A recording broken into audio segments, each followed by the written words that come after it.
Mike, NFL, interesting first week. A lot of blowouts, which surprised me. I really was watching thought so, yeah. the red zone, and right before 4 o'clock, they said, we're going to try to stay to the close games. And I'm looking, the only close game was Cleveland-Cincinnati. Yeah, I'm like, please, I'm going to turn on the Phillies or tennis right now. You know? Wow. It wasn't that it was a good game, Cleveland and Cincinnati. It was just that it was a close game. We'll start with the Eagles. I thought that was more of a blowout than I thought it would be, but I think that's because the Rams had a ton of injuries. Steven Jackson, Sam Bradford, you name it, guys were falling left and right out there. Well, and Jackson goes 40-some yards for a touchdown the first time he touches it, and then he's pretty much done for the day. It would have been interesting to see how the Eagles who are going to struggle against the run, how they would have done if they had to deal with Steven Jackson the whole way. But I still think they would have won. The Eagles are. After the game, Les Bowen says to Andy Reid, was there, after that really shaky beginning, was there a moment when you thought everything clicked into place?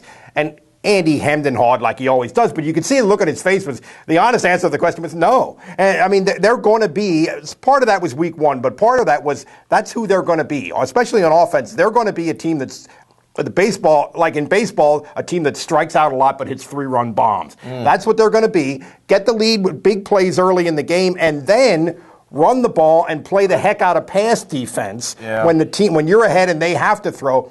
That's what encouraged me about the Eagles, the running game and the way they defended the pass with their new personnel. The moves that they made were intended to get that accomplished. As much as I've been critical of Howard Mudd, and I'm still, my verdict's out if he's actually a great offensive line coach. He gave up 40-some sacks this season with Seattle. Give me a break. But I wonder if he said to Andy Reid, the running game is working, because all of a sudden they went to that, and McCoy and Brown, and McCoy gets spun with some big ones, even Deion Lewis, it worked, and they went to it and sealed the game. And they have 3 pretty good running backs. Now, again, I don't understand why they didn't address the linebackers more, because in this wide 9 thing they do, it spreads the defensive line out so much, it's going to put the pressure on those linebackers.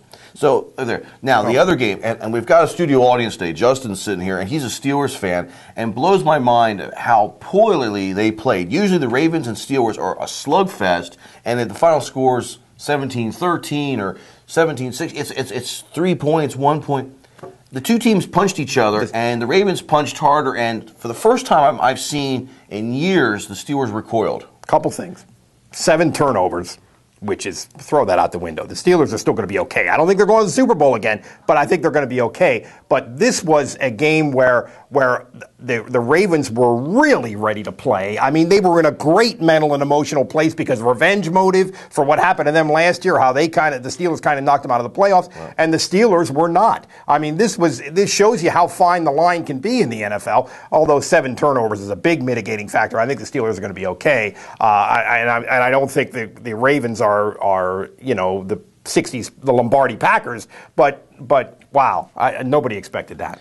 No, I didn't. I also didn't expect the way the Ravens' offense worked. It was more lateral downfield. They picked on the Steelers' secondary, which I think for years has been somewhat overrated. Troy Polamalu is very good, and I think he sort of has masked some of the other problems out there. Ike Taylor is just an okay, and whether he's above average, but he's not this phenomenal shutdown corner. I think Troy might be hurt a little bit. Whether he's not healthy or whether the Ravens were just able to find him, locate him, which to some degree the Packers were able to do in the Super Bowl, if you remember. They were able to find him and take him away. It'll be interesting to see how that develops, because you're right. If without him being phenomenal, they're maybe sort of ordinary defensively. Teams will find a weakness, and then every other team copies that, and that might be what we're seeing here. Any other observations jump out to you from week 1 of the NFL? Offenses were way ahead of the defenses, which I think everybody would have thought the opposite with the truncated offseason, the lockout, and all that stuff. I have a couple of theories about why.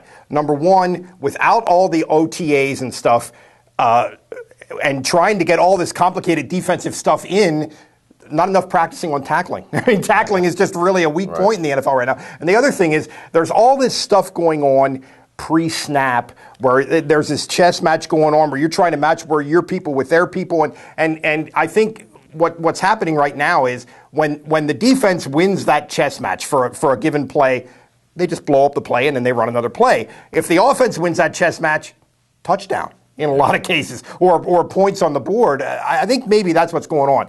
Maybe it'll wash out in another week or so. Let me give you a couple of scenarios real quick.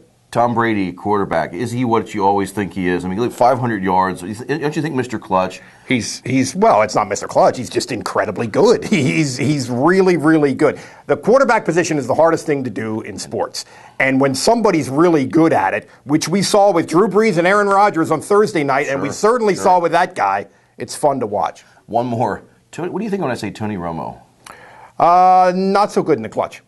I think choke. He's a very good quarterback, but how many times late in the game do you think he's going to do something here? He's going to screw this up, and it happened again. Sure did.